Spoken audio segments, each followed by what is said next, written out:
Hi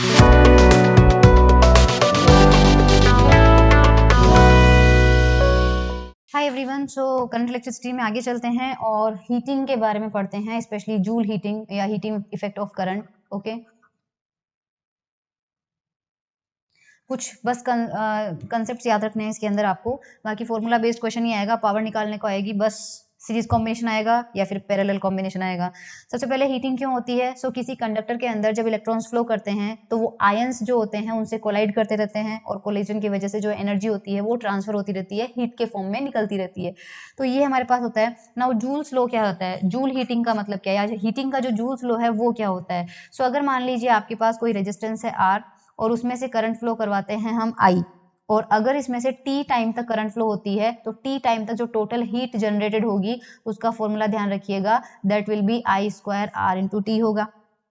I square R जो होता है वो पावर का फॉर्मूला होता है, तो P इंटू टी लिख सकते हैं। पावर का फॉर्मूला एक और होता है VI, तो ये VI इंटू टी भी हो सकता है, और एक आपके पास V square bye R into T. तो ये चारों फॉर्मूले आपको ध्यान रखने हैं। ओके, इस हीट का जो यूनिट होती है वो कितनी होती है? जूल ही लिया जाता है, राइट। लेकिन प्रैक्टिकल यूनिट जो होती है वो किलोवाट आवर में इन सब में ली जाती है। सो 1 किलोवाट आवर, इसका मतलब होता है 3.6 इंटू 10⁶ जूल। ये आपको ध्यान रखना है, ये एक यूनिट ली जाती है इसकी।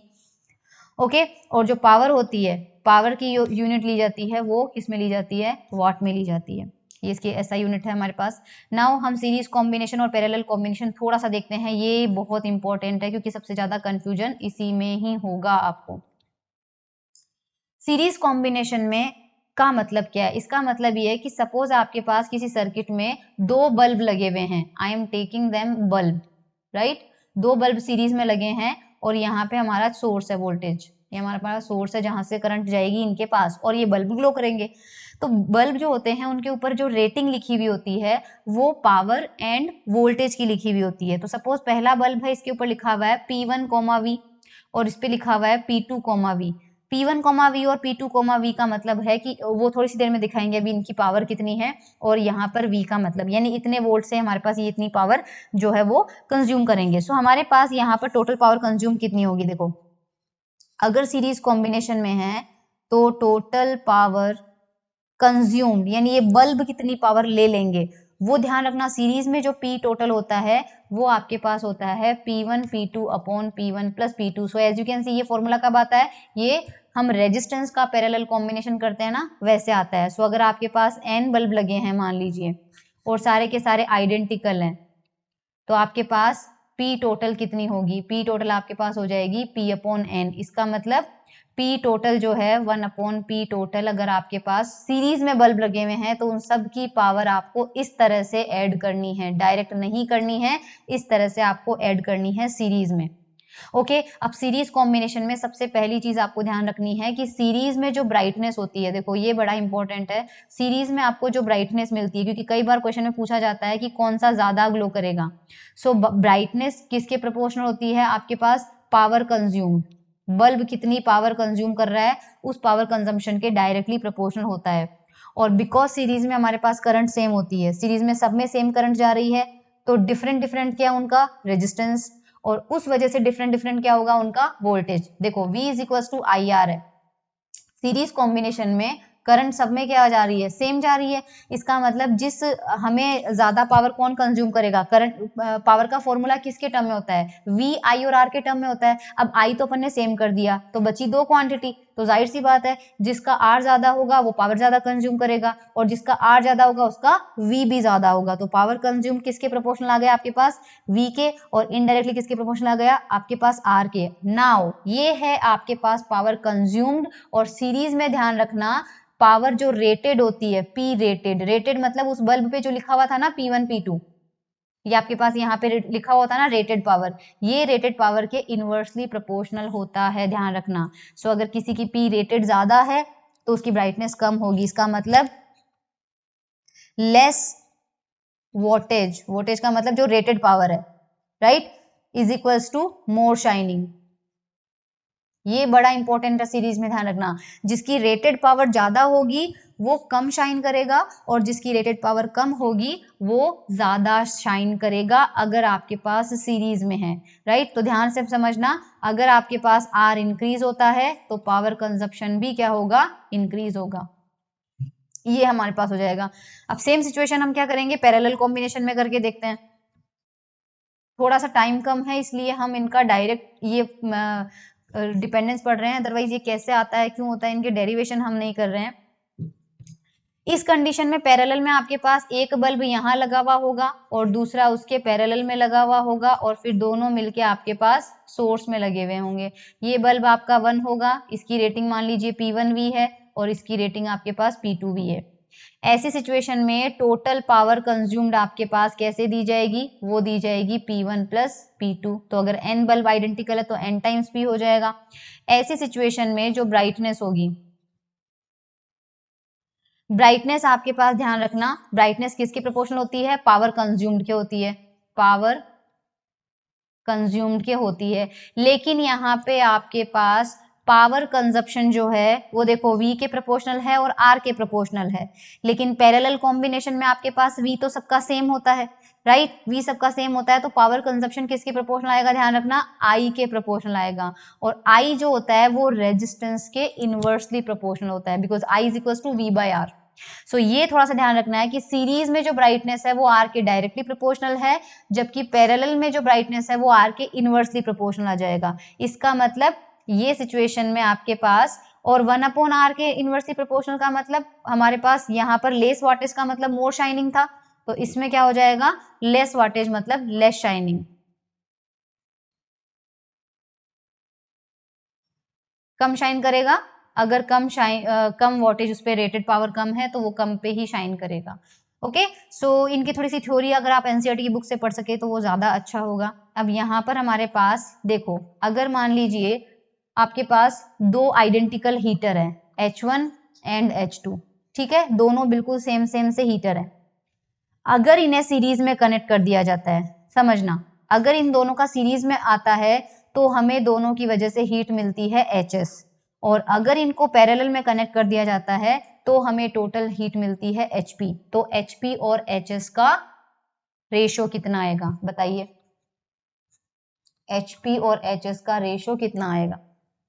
सो इन दैट केस देखो, सबसे पहले आप देखिए दोनों हीटर को अगर पैरेलल में जोड़ दिया जाए, तो पैरेलल में आप देखिए पावर क्या हो रही है, पैरेलल में पावर डायरेक्ट ऐड होती है P1 प्लस P2। तो पैरेलल में क्या होगा, दोनों की पावर ऐड हो जाएगी। Now because they are identical है तो H1 प्लस H2 हो जाएगा, राइट, और वो कितना मिल जाएगा आपको, 2H मिल जाएगा। और सीरीज में क्या होगा, सीरीज में 1/H1 plus 1/H2 is equal to 1/HS, total मिलेगा HS, वो ये होगा। तो वो दोनों आइडेंटिकल है तो H/2 हो जाएगा, तो ये कितना हो जाएगा, H/2 हो जाएगा। मतलब मैं रेशो ले रही हूँ, H पैरेलल आपके पास ये है और HS आपके पास ये है, तो कितना मिल रहा है अपन को, 4। तो यहाँ पे आपके पास HP/HS का जो रेशो होगा वो कितना मिल जाएगा, 4। ये आपको थोड़ा सा ध्यान रखना है। ओके, फ्यूज वायर,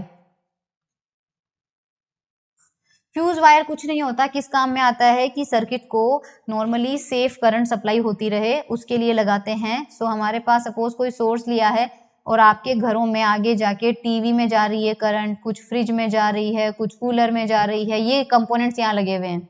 सो फ्यूज वायर यहाँ पे कनेक्ट करते हैं इस जगह।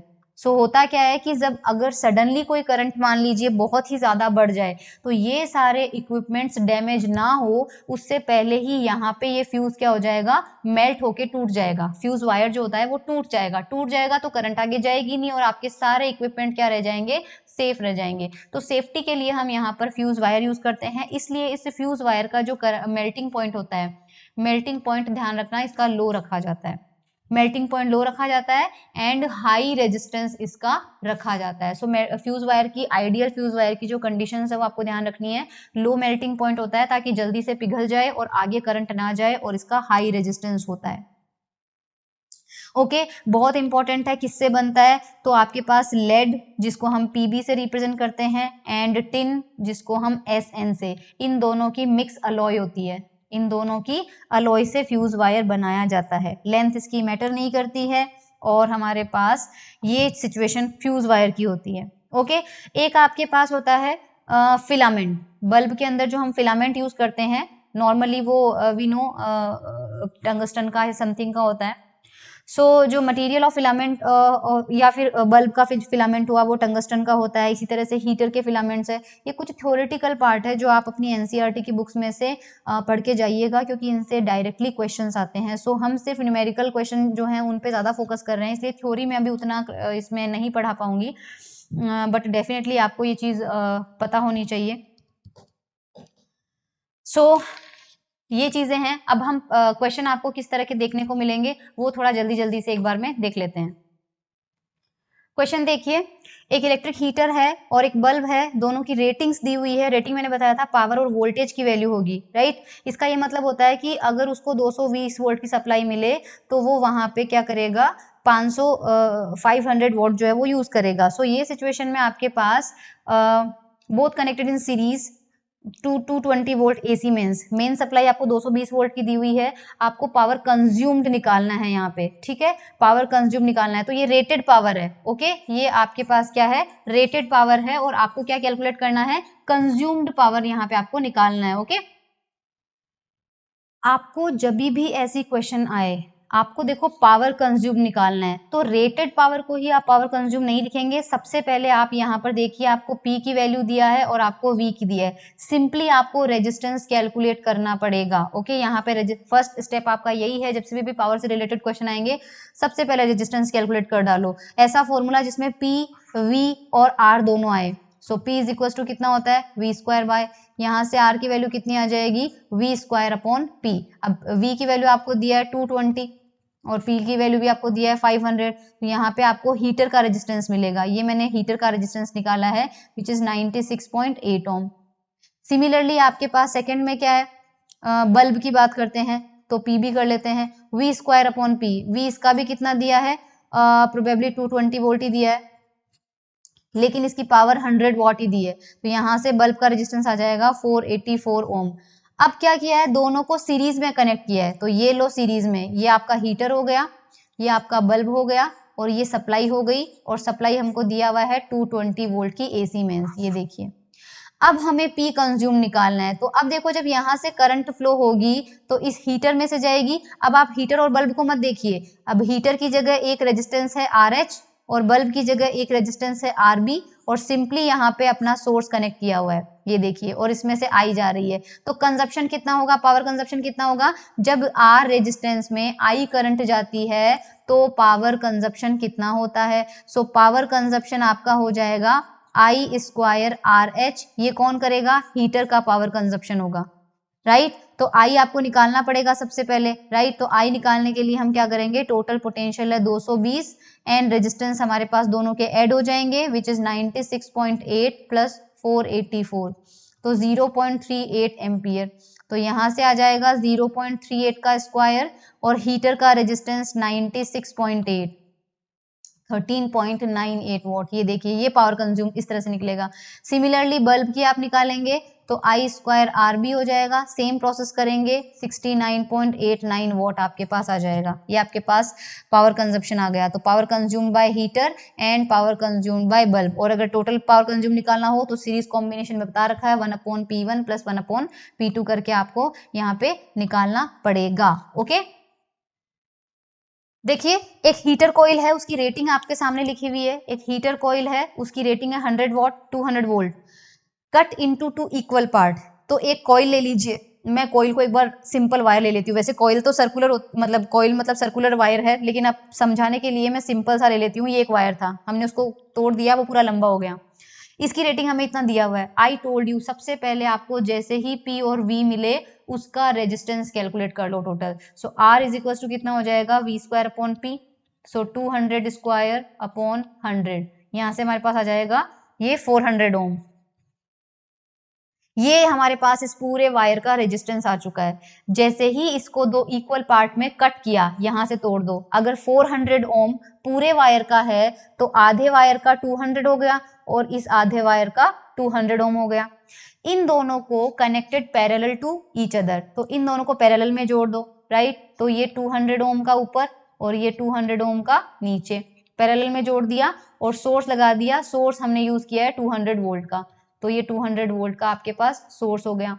नए कॉम्बिनेशन में एनर्जी लिबरेटेड पर सेकेंड, एनर्जी लिबरेटेड पर सेकेंड अपन को निकालना है, कॉम्बिनेशन में निकालना है, किसी पर्टिकुलर में नहीं पूछा है। तो कॉम्बिनेशन का रेजिस्टेंस कितना होगा, दो रेजिस्टेंस पैरेलल है, इक्वल है, तो कितना हो जाएगा 200 एंड 200 से हमें कितना मिलेगा 100 ओम मिलेगा, और 200 वोल्ट का यहाँ पे सोर्स लगा हुआ है।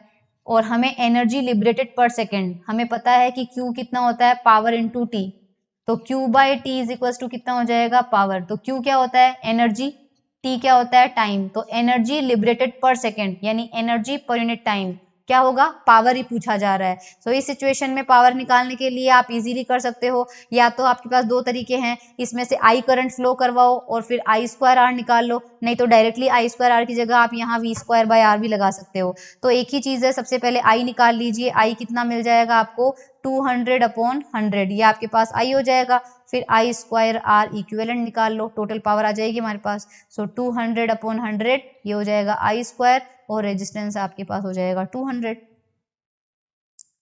करेक्ट, तो हमारे पास यहाँ पर ये सिचुएशन इस तरह से आ जाएगी। ओके, ये 100 की यहाँ पे 100 आएगा, सॉरी है ना, ये 100 आएगा हमारे पास क्योंकि रेजिस्टेंस 100 ओम है, सो यहाँ से पावर हमारे पास आ जाएगा। आई होप ये क्वेश्चन देखिए, एक हीटर की पावर इस तरह से है 500 वॉट है 800 डिग्री सेंटीग्रेड टेम्परेचर पे, तो 200 डिग्री सेंटीग्रेड पे पावर कितनी होगी, आपको अल्फा मतलब टेम्परेचर कोफिशिएंट दिया है। सो टेम्परेचर कोफिशिएंट हम पहले ही पढ़ चुके हैं, हमें पता है कि देखो पावर का फॉर्मूला होता है V square upon R, right. इसका मतलब जो पावर है हमारे पास वो किसके इनवर्सली प्रोपोर्शनल है, रेजिस्टेंस के इनवर्सली प्रोपोर्शनल आपके पास यहाँ पर होती है। सो हमें यहाँ पर क्या इस पे अप्लाई करना है, सो साफ साफ पता चल रहा है कि जो पावर है that is inversely proportional to resistance हो जाएगा, राइट। सो इसका मतलब P200 और P800 ये किसके इक्वल होगा, R800 अपॉन R200, मैंने इनवर्सली प्रोपोर्शनल कर दिया यहाँ पे, इसलिए 800 इनवर्सली हो रहा है 200 इनवर्सली। और हमें पता है कि इसका फॉर्मूला हो जाएगा R0 1 plus alpha into T. So 800 degree का टेम्परेचर डिफरेंस है, तो अल्फा आपके पास कितना है 4 इंटू 10⁻⁻4 इंटू 800, 400 में आ जाएगा R0 1 प्लस 4 इंटू 10⁻⁻4 इंटू 200, सारा R0 से R0 कैंसिल आउट हो जाएगा। और P800 हमें क्वेश्चन में गिवन है 500, ये हमें गिवन है 500 वॉट, तो P200 हम यहाँ से निकाल सकते हैं। तो सॉल्व करेंगे, P200 आप कैलकुलेट कर लीजिएगा, यू विल गेट 611 वॉट आपके पास यहाँ पे आ जाएगा। ये क्वेश्चन देखिए, when a battery sends current through R1, कोई रेजिस्टेंस है R1, एक बैटरी उसमें करंट भेजती है फॉर टाइम t, तो उसमें हीट प्रोड्यूस होती है Q। When, अब इस लाइन का मतलब है सेम ऊपर वाला स्टेटमेंट रिपीट है, तो when a battery sends current through R2 मतलब रेजिस्टेंस R2 है for time t, heat produced is equal to Q, मतलब R1 से भी Q हीट प्रोड्यूस हो रही है t टाइम में, R2 से भी Q हीट प्रोड्यूस हो रही है t टाइम में, तो बैटरी का इंटरनल रेजिस्टेंस कितना है। तो सबसे पहले आप क्या करेंगे, ये रही बैटरी, ये इसका इंटरनल रेजिस्टेंस, और ये शुरुआत में कैपिटल R1 से, राइट। तो ये EMF मान लीजिए E है और ये आपके पास R। सो सर्किट में करंट कितनी जा रही है, I is equal to E upon R1 plus R, और हीट प्रोड्यूस्ड अपने पास कितनी हो जाएगी, सिंपली आप पावर कैलकुलेट कर लीजिए, बेसिकली पावर ही सेम हो रहा है या फिर टी टाइम तो सेम है ही, पावर Q का फॉर्मूला बताया था I square R into T होता है, सो E upon R1 plus R का स्क्वायर, और रेजिस्टेंस कितना है R1 और टाइम कितना है T। सेकेंड सिचुएशन में सिर्फ R1 की जगह क्या करना है R2, सो Q2 अपने पास कितना हो जाएगा E upon R2 plus R का स्क्वायर, और यहाँ आ जाएगा R2 इंटू टी, दोनों हीट बिल्कुल सेम है, सो Q1 is equal to Q2, तो यहाँ से अपन को इसको इक्वेट करना है, और इसको इक्वेट करके ये मैं आप पे छोड़ रही हूँ कैलकुलेशन वाला पार्ट, बिकॉज आपको इतनी तो अभी आनी चाहिए कैलकुलेशन करना, R2 प्लस R एंड इसका स्क्वायर, और ये R2T हो जाएगा। सो इसको सॉल्व करेंगे, सॉल्व करके आपको स्मॉल r निकालना है, so you will get small r is equals to R1 R2, ये आप खुद से सॉल्व करने की कोशिश इसको कीजिए। सो ये उसका इंटरनल रेजिस्टेंस हमारे पास क्या है होना चाहिए, ओके। अब देखिए power generated across a uniform wire connected across a supply is H। Power generate हुई है किसी सप्लाई से H। If the wire is cut into n equal parts and all parts are connected in parallel, तो parallel में connect करने से total power कितनी होगी? अब देखो, सबसे पहले एक वायर लिया, हीट उसमें जनरेट हो रही है। हीट बेसिकली क्या होती है? आई स्क्वायर आर इंटू टी। तो heat is nothing but P into T. Time तो सेम ही है तो हम पी की बात कर लेते हैं। इसमें पावर पी जनरेट हो रही है। इस वक्त इस पूरे वायर का रेजिस्टेंस मान लीजिए कितना है? आर। तो क्या किया है? Cut into N equal part. तो छोटे छोटे एन इक्वल पार्ट में कट कर दिया। तो जाहिर सी बात है इसका रेजिस्टेंस कितना हो जाएगा? R by N. इसका कितना हो जाएगा? R by N. इसका कितना हो जाएगा? आर बाय एन, क्योंकि लेंथ के डायरेक्टली प्रोपोर्शनल होता है। तो length N time 1 by N कर दिया लेंथ, तो रेजिस्टेंस भी 1 बाय एन। अब इन सबको पैरेलल में जोड़ दिया, इन सबको पैरेलल में जोड़ दिया, तो ये आर बाय एन, ये आर बाय एन, ये आर बाय एन। इसके अंदर जो पावर हो जाएगी, हमें पता है कि पैरेलल कॉम्बिनेशन में मैंने आपको पावर का फॉर्मूला बताया था कि पैरेलल कॉम्बिनेशन में हमारे पास जो पावर होती है वो रेजिस्टेंस के इनवर्सली प्रोपोर्शनल होती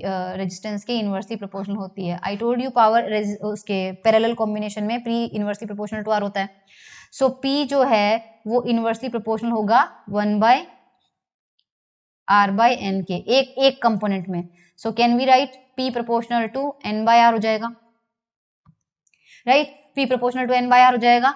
अब हमें पैरेलल में जोड़ना है, इसका मतलब फर्स्ट वाले की power N by R, second वाले की power N by R, third वाले की पावर N बाय आर। तो जब टोटल पावर अपन जोड़ेंगे तो वो कितना हो जाएगा? N टाइम्स P होना चाहिए, क्योंकि पैरेलल कॉम्बिनेशन में मैंने आपको बताया था कि पावर डायरेक्टली ऐड होती है। पैरेलल कॉम्बिनेशन में टोटल पावर ऐड होती है, तो N टाइम्स, और पहले वाले की पावर कितनी है? N by R. तो ये कितना आ जाएगा? N स्क्वायर, और ये 1 बाय आर। और 1 बाय आर क्या था? ये देखो, शुरुआती वायर में रेजिस्टेंस R था, पावर P था, तो इसके लिए कॉम्बिनेशन लिखोगे तो कितना आ जाएगा? P proportional to 1 by R. इसका मतलब N स्क्वायर, और इस 1 बाय आर को सिंपली हम क्या लिख सकते हैं? P लिख सकते हैं। सो N स्क्वायर P का मतलब N square H। Option B आपके पास करेक्ट होगा। When electric bulb of same power but different marked voltage are connected in series across the power line, their brightness will be। तो brightness का उस पे क्या फर्क पड़ेगा? सीरीज में आपके पास करंट सेम होती है, तो जाहिर सी बात है पावर का फॉर्मूला कितना आ जाएगा? V स्क्वायर बाय आर आ जाएगा। So P proportional to V square होगा, तो proportional to the square of their marked voltage. Option C इसका जो है वो करेक्ट हो जाएगा। ये देखिए, two bulb rated this and this are connected in series to a 440 volt line, which one is likely to fuse? पहले कौन सा फ्यूज होगा? तो इसका मैंने कहा था जब भी रेटिंग हो तो रेटिंग से सबसे पहले आप रेजिस्टेंस निकाल लीजिए। तो R1 हो जाएगा V square upon P1, right? V आपके पास 220 है, P आपके पास 24 है, तो यहाँ से आ जाएगा 220 स्क्वायर अपॉन 25, और इसका जो R2 है वो कितना हो जाएगा? 220 स्क्वायर अपॉन 100। साफ साफ आपको पता चल रहा होगा यहाँ से 25 R1 ग्रेटर देन R2 है। आपको यहाँ से पता चल रहा है कि R1 ग्रेटर देन R2 है, जबकि हमारे पास सीरीज में कनेक्टेड हुए हैं। सो जो अब सीरीज में कनेक्टेड है तो जाहिर सी बात आपके पास आई तो सेम रहेगा ही रहेगा आपमें।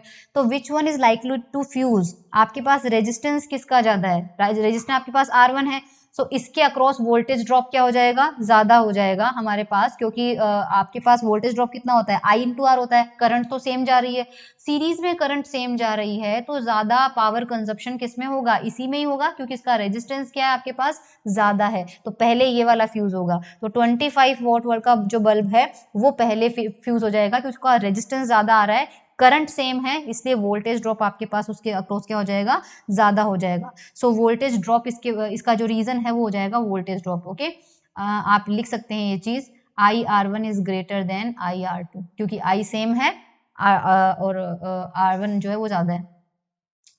Rate of dissipation of joules heat लो मैंने बताया था, J इज इक्वल टू हमारे पास P is equal to VI जो होता है in resistance per unit volume. Resistance per unit volume के लिए हमें जूल्स लो चाहिए, तो ये थोड़ा सा आपको देखना पड़ेगा।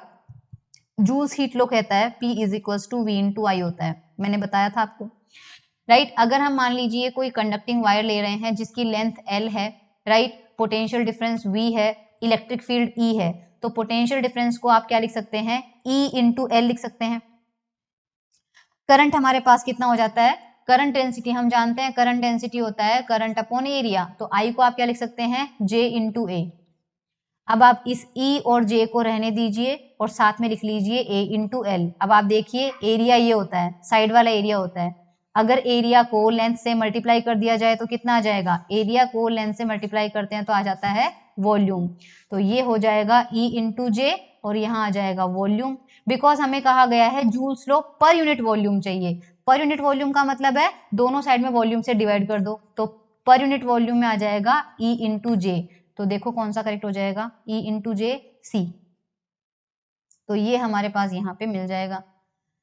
अब इसमें क्या है हमारे पास, if the length of the filament is reduced by 10%, power का क्या सीन है, अगर किसी फिलामेंट का लेंथ जो है 10 रिड्यूस्ड बाय, ध्यान रखना बाय और 2 में कंफ्यूजन कभी नहीं होना चाहिए, बाय का मतलब होता है ओरिजिनल में से 10% माइनस की है, और अगर यहाँ 2 लिखा हुआ आता तो इसका मतलब हो जाता कट कट के 10% ही रह गई है, 90% रिड्यूस हो गया है। तो ये थोड़ा सा आप ध्यान रखिएगा, फिर उसकी लेंथ में हमें 10% का रिडक्शन करना है। सो इस कंडीशन में आपके पास P इज इक्वल्स टू होता है V स्क्वायर बाय R, और हम जानते हैं R इज इक्वल्स टू होता है रो L बाय A, तो R प्रोपोर्शनल टू लेंथ होता है। सो पावर क्या हो जाएगा, बिकॉज पावर रेजिस्टेंस के इनवर्सली प्रोपोर्शनल है और रेजिस्टेंस लेंथ के डायरेक्टली प्रोपोर्शनल है, तो पावर लेंथ के इनवर्सली प्रोपोर्शनल हो जाएगा। So P2 by P1 is equals to L1 by L2 आ जाएगा हमारे पास। न्यू पावर और ओरिजिनल पावर हमारे पास ये हो जाएगी, राइट। सो हमारे पास यहाँ पर P2 बाय P1 की वैल्यू आ जाएगी L1 बाय L2 आ जाएगी। ये मैंने उल्टा लिख दिया क्या, नो नो सही है हमारे पास, P2 by P1 is equals to, ये सिचुएशन आ जाएगी करेक्ट। सो ये सिचुएशन में हमारे पास रिलेशन आ जाएगा। अब देखो ओरिजिनल लेंथ हमारे पास कितना था, ओरिजिनल यहाँ पे हमारे पास आ जाएगा P2 बाई P1, और हम उल्टा कर लेते हैं यार, P1 बाई P2 हमें कितना मिलेगा L2 बाई L1, शायद ये थोड़ा सा इजी पड़ेगा मुझे, शायद P1 बाई P2 हमारे पास आ रहा है L2, न्यू लेंथ कितनी हो गई, तो 10% रिडक्शन हुआ है। 10% रिडक्शन का मतलब होता है कि सपोज इनिशियली लेंथ 100 थी तो उसमें से 10 कम कर दो तो 100 माइनस 10 हो जाएगा, और ओरिजिनल कितनी है 100 है, ये रिडक्शन का मतलब होता है, राइट। सो ये हमारे पास P1 बाई P2 आ जाएगा। सो कितना हो रहा है 90 बाई 100, और ये कितना हो रहा है 0.9। ओके, सो यहां से अगर हम P2 की वैल्यू निकालें तो वो कितना आ रहा है P1 अपॉन 0.9। हमें परसेंटेज चेंज निकालना है, तो परसेंटेज में भी हमेशा इनिशियल माइनस फाइनल किया जाता है, तो इनिशियल पावर कितनी थी P1 माइनस न्यू पावर कितनी हो जाएगी P2, और किसके रेस्पेक्ट में देखा जाता है हमेशा इनिशियल, और बिकॉज परसेंटेज पूछा है तो कितना करना पड़ेगा 100, तो P1 को एज इट इज रहने देते हैं, P2 कितना हो जाएगा P1 upon 0.9 upon P1 into 100। P1 से P1 कैंसिल आउट हो रहा है और ये हमारे पास आ जाएगा यहाँ से 1 माइनस, और ये इजीली प्रोबेबली हमारे पास कितना हो जाएगा, इसको सॉल्व करेंगे तो ये आ ही जाएगा हमारे पास, we can write this as 100 by 1 minus 10 by 9 into 100। तो इसको सॉल्व करेंगे तो इसके हमारे पास माइनस में आएगा, माइनस का मतलब होता है रिडक्शन होना, तो रिडक्शन कितना हो जाएगा 11.11। सो विल डिक्रीज अबाउट 19% हमारे पास इसका जो है, सॉरी इंक्रीमेंट होगा क्योंकि उल्टा है ना, इसलिए लेंथ डिक्रीज हो रही है, हाँ इंक्रीज अबाउट 11 आएगा, ध्यान रखना इंक्रीज अबाउट। अच्छा ये क्यों आया, जस्ट लेट मी नो, मैं बताती हूँ थोड़ा सा। एक्चुअल में हमने लेंथ में रिडक्शन नहीं लिया है, लेंथ में हमारे पास हमने माइनस साइन कंसीडर नहीं किया, इसलिए तो सबसे पहले आपको क्या निकालना है, पावर यहाँ पे निकालना है, इसकी न्यूमेरिकल वैल्यू देख लेना, ओनली न्यूमेरिकल वैल्यू कितनी आ रही है 11 पॉइंट हमारे पास 11 आ रही है। और दूसरी चीज हमारे पास क्या हो जाएगा कि P is inversely proportional to length आया था, और लेंथ हमने क्या किया है रिड्यूस किया है, तो अगर लेंथ रिडक्शन होगा तो पावर में क्या होगा इंक्रीज होगा, और इंक्रीज कितने का होगा 11.11, इसलिए इसका करेक्ट आंसर कौन सा होगा, बी होगा, increase about 11%, increase about 11। Okay, तो ये हमारे पास हो गया। नेक्स्ट क्वेश्चन पे चलते हैं। ये देखिए 2 बल्ब्स हमारे पास यहाँ पे दे रखा है, 260 and the other is 200 connected in series to a 200 power supply, power consumed will be, total power consumed will be, हमारे पास यहाँ पर ये चीज हम ऑलरेडी कर चुके हैं। तो ये क्वेश्चन में देखिए, जैसे ही मैंने आपको बताया था कि रेटिंग देखते ही सबसे पहले आप R निकालिए, तो इसका रेजिस्टेंस R1 हो जाएगा और इसका रेजिस्टेंस आपके पास R2। तो R1 का फॉर्मूला कितना हो जाएगा, V²/P1, इधर हो जाएगा V²/P2। तो दोनों का रेजिस्टेंस सबसे पहले हम लिख लेते हैं। सो R1 हो जाएगा V1² और क्या वैल्यू डेटा में 260, तो 200/60। सिमिलरली आप R2 निकालिएगा, R2 हमारे पास कितना हो जाएगा, 200²/100, 200²/100। आपके पास R1 R2 आते ही हमें दोनों का पावर निकालना है। सो P1 का फॉर्मूला, दोनों को कंबाइंड सेम सोर्स से कनेक्ट किया है और सोर्स का वोल्टेज कितना है, देखो 200 वोल्ट है, उसका कितना है 200 वोल्ट। तो अगेन या तो आप करंट निकाल के कर लीजिए I²R या डायरेक्टली V²/R लगाइए। तो V²/R लगाएंगे तो V कितना है 200²/R1 आपको दिया हुआ है। सिमिलरली आप P2 निकालिएगा, वोल्टेज कॉमन है दोनों का और यहाँ पे R2 आ जाएगा। सीरीज कॉम्बिनेशन में है इसलिए पावर कंजप्शन का फॉर्मूला मैंने आपको बता रखा है, 1/PT हो जाएगा 1/P1 + 1/P2। रखिएगा, सॉल्व कीजिएगा, आंसर आ जाएगा आपका 37.5। ये देखिए इन द फिगर शोन ये अच्छा क्वेश्चन है। In the figure shown the power generated in Y is maximum when y is equals to 5। तो ये y is equals to हमें 5 ओम दिया है और इस वक्त पावर मैक्सिमम जनरेट हो रही है, तो इस r की वैल्यू क्या होगी। तो हमें पता है कि सर्किट में पावर कितनी है, P is equals to basically r के across power generated in y, sorry y के अक्रॉस पावर लेना है, y में पावर लेना है, y में पावर लेना है तो I² को किससे मल्टीप्लाई करना है, Y के रेजिस्टेंस से, तो ये हो जाएगा। अब करंट कितनी है इस पूरे सर्किट में, करंट आ जाएगी टोटल EMF और टोटल रेजिस्टेंस, है ना, टोटल रेजिस्टेंस हमारे पास हो जाएगा और ये हो जाएगा Y। तो यहाँ पर देखिए 10 वोल्ट है, R टोटल कितना है 2 ओम, तो इसका हो गया, Y का हो गया 5। ओके, हमें सबसे पहले Y वेरिएबल है, वेरी इंपॉर्टेंट है कि Y आपके पास वेरिएबल है, इसलिए Y की अभी वैल्यू मत रखिए। Y आपके पास 5 हो गया और प्लस यहाँ पे आपके पास कितना है R, और ये हो जाएगा हमारे पास स्क्वायर और ये हो जाएगा Y। Now this power is maximum और बाकी कोई क्वांटिटी चेंज नहीं हो रही है, क्वांटिटी सिर्फ कौन सी चेंज हो रही है, Y की चेंज हो रही है। तो हमें क्या करना है, इस पावर का फॉर्मूला रखते हैं, देखो। So P is equals to 10 2 + y + r square y and this is maximum. कोई भी फंक्शन अगर मैक्सिमम यानी मिनिमम होता है तो उसका फर्स्ट डिफरेंशिएशन कितना होता है, 0 होता है। तो हमें dp/dv 0 करना है at y is equals to 5 ohm, क्योंकि इस वैल्यू पर हमें ये पावर मैक्सिमम मिल रही है। तो यहाँ से dp/dv अपन को निकालना पड़ेगा। तो सबसे पहले अपन क्या करेंगे, d/dy और ये आ जा रहा है आपके पास 10² को तो राइट हैंड साइड में भेज के 0 कर दो, 10² को तो सिंपली आप क्या रखो, y/2 + y + r का स्क्वायर और इसको क्या करो 0 कर दो।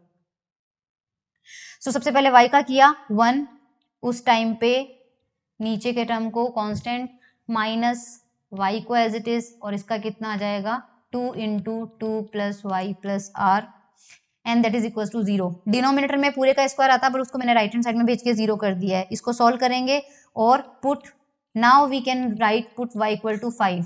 तो 2 + 5 + r का स्क्वायर माइनस 2 × 5 2 + 5 + r = 0। इसको सॉल्व करेंगे तो r की वैल्यू आ जाएगी 3। आप सॉल्व करके देख लीजिएगा, r की वैल्यू आ जाएगी 3।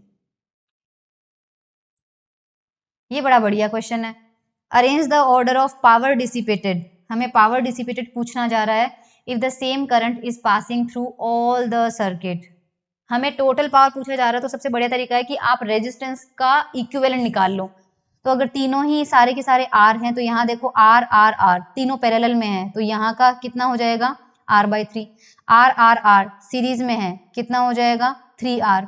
इसमें यहाँ पे R होगा और यहाँ पे R होगा, तो इन दोनों के कॉम्बिनेशन से क्या मिलेगा R/2 मिलेगा, और इन दोनों के कॉम्बिनेशन से जो R/2 मिलेगा वो इस R के साथ ऐड होगा सीरीज में, तो दोनों से हमें क्या मिल जाएगा 3R/2 मिल जाएगा। इसमें यहाँ से अपन को मिलेगा 2r और फिर ये हो जाएगा r, इनसे हमें रिजल्टेंट कितना मिलेगा कॉम्बिनेशन से 2r/3 मिलेगा। नाउ p प्रोपोर्शनल टू हमारे पास कितना है, करंट सेम जा रही है, सो p इज इक्वल टू कितना हो जाएगा I²R। सो अगर करंट सेम होती है, ये चीज सेम है, तो we can write p proportional to r। p proportional to r, तो आपके पास जिस सीक्वेंस में इंक्रीज हो रहे हैं, p सेकंड आएगा सबसे पहले, फिर p3 आएगा, फिर p4 आएगा, फिर p1 आएगा। क्वांटिटी देख लीजिएगा रेजिस्टेंस वाइज। यहाँ पे हमारे पास क्या है, a rigid container with thermally insulated walls contains a coil of resistance 100 ohm carrying current 1 ampere. R दिया है आपको, I दिया है, change in internal energy after 5 minute. Simple सा क्वेश्चन है, IIT का है। देखो हीट आपके पास होता है I²R × T। आपको T की वैल्यू दिया है, आपको I की वैल्यू, I है आपका 1², रेजिस्टेंस है आपका 100² और T 5 मिनट है, उसको सेकंड में कन्वर्ट कर लीजिए तो 5 × 60 आपका हो जाएगा। इसको सॉल्व करके देख लीजिएगा, जो भी आपका आंसर यहाँ पे आ जाए, probably 30 kilo joule you will gate. ये देखिए लास्ट क्वेश्चन हमारा आज का, और इसमें हमारे पास क्या है, the value of resistance R, ये वाला R, so that electric bulb consumes the rated power. Rated power he consume करे, ये रेटेड पावर कितनी है इसके पास 0.5 है, इतनी ही ये कंज्यूम करे, तो हमें उसके लिए कैपिटल R की वैल्यू क्या रखनी पड़ेगी। सो ये क्वेश्चन में ये कहना चाह रहा है कि bulb consumes the rated power, rated कितनी है 0.5 है और 3 वोल्ट है। देखो इससे हमें क्या मिल जाएगा, इसका रेजिस्टेंस मिल जाएगा, है ना। R बल्ब हमारे पास कितना हो जाएगा, V²/P होता है, V²/P। तो V की वैल्यू है हमारे पास 3 का स्क्वायर, पावर हमारे पास 0.5 और ये वैल्यू हमारे पास आ जाएगी 18 ओम। बल्ब आपके पास रेजिस्टेंस आ चुका है 18 ओम। हमें क्या पूछा जा रहा है, कैपिटल R की वैल्यू क्या होगी। तो सिंपली हमें पावर की ये वैल्यू नहीं, रेजिस्टेंस यहाँ पे इसका यही लेके चलना है। अब देखो इस पूरे सर्किट में सबसे पहले अगर R भी यहाँ पे है और ये R है, सपोज इन दोनों के पैरेलल कॉम्बिनेशन से हमें मिलता है RP, R पैरेलल, राइट। जहां पर मैं RP लिख देती हूँ वो मेरा R पैरेलल टू RB है बल्ब का, और ये जो अननोन रेजिस्टेंस है इन दोनों के पैरेलल कॉम्बिनेशन से मुझे मिलता है RP। अगर मुझे ये मिलता है RP, तो ये सर्किट कैसा बन सकता है, सर्किट बन सकता है जिसमें RP यहाँ पे हो, फिर ये 4 ओम हो, फिर हमारी ये बैटरी हो, फिर हमारे पास ये इनका इंटरनल रेजिस्टेंस हो 0.5 और ये हमारे पास 6 वोल्ट। तो इसमें करंट कितना जाएगा, करंट का फॉर्मूला हमारे पास आ जाएगा 6 वोल्ट की battery upon 4 plus 0.5 plus RP, right. ये हमारे पास यहाँ पे करंट आ जाएगा, ठीक है। और आप यहाँ पे इसके बाद हमें क्या करना पड़ेगा, देखो अब यहाँ पर ये लाइन काम में आएगी, कंज्यूम द रेटेड पावर। ये I हमें दिया नहीं है, राइट। लेकिन अगर आप ध्यान से देखें तो मैं आपको एक चीज बताना चाहती हूं, अगर हमारे पास देखो, अगर आपके पास दो पैरेलल कॉम्बिनेशन है इस तरह से, है ना, suppose this is R1 and this is R2, तो मैं आपको पूछूं कि क्या A एंड B के बीच में अगर इसमें से करंट जा रही है I और इन दोनों का रेजिस्टेंस है R1 R2, तो A और B के बीच का पोटेंशियल हम ऐसे लिख सकते हैं क्या, I × R इक्विवेलेंट। यस, क्योंकि R इक्विवेलेंट से जो मिलेगा उसमें से I करंट होके जाएगी, तो IR इक्विवेलेंट। दूसरा तरीका, अगर इसमें से मेरी करंट जा रही है I1, तो क्या मैं VAB को ये लिख सकती हूँ I1 R1। आप बोलेंगे बिल्कुल लिख सकते हो, I1 R1 भी लिख सकते हैं, एक ही बात है। अब हमारे पास क्या सिचुएशन हो रही है, हमारे ऊपर यहाँ पे एक बल्ब लगा हुआ है, राइट, और नीचे हमें रेजिस्टेंस दिया है R, और हमारे पास इसमें करंट जारी है I जो कि हमें नहीं पता है। तो हम क्या करेंगे, हम यहाँ पे सबसे पहले VAB निकालेंगे और VAB को हम लिखेंगे कि ये जो करंट जा रही है I, उसको हम मल्टीप्लाई कर सकते हैं R इक्विवेलेंट से। मैंने R इक्विवेलेंट को RP से रिप्रेजेंट किया है, बल्ब का और R का पैरेलल कॉम्बिनेशन, तो वो IRP है। और यही AB मुझे इस बल्ब के अक्रॉस भी मिलेगा, और बल्ब के अक्रॉस पोटेंशियल हमको दिया है 3 वोल्ट, उसकी रेटिंग में लिखा हुआ है कि ये 3 वोल्ट का वोल्टेज शो करता है। तो इसका मतलब VAB की वैल्यू हमारे पास कितनी हो जाएगी, 3 हो जाएगी। ये हमारे पास 3 है। सो बेसिकली हमारे पास जो IRP है उसकी वैल्यू हमारे पास कितनी आ रही है, यहाँ पे ये हमारे पास 3 हो जाएगा। सो यहाँ से I की वैल्यू कितनी लिख सकते हैं अपन, 3/RP। ये देखिए I की वैल्यू हम लिख सकते हैं 3/RP, जो कि हम अब यहाँ लिखेंगे। ये देखो I की वैल्यू अपन क्या लिख सकते हैं 3 upon RP. So 3 upon RP will be equal to ये, तो मैं ये वाली चीज यहाँ पे लिखती हूँ 3 upon RP. Okay, so 3 upon RP is equals to 6 upon 4 plus 0.5 plus RP. इस इक्वेशन को सॉल्व आप लोग कीजिएगा और RP की वैल्यू निकालिएगा, यू विल गेट 4.5 ओम.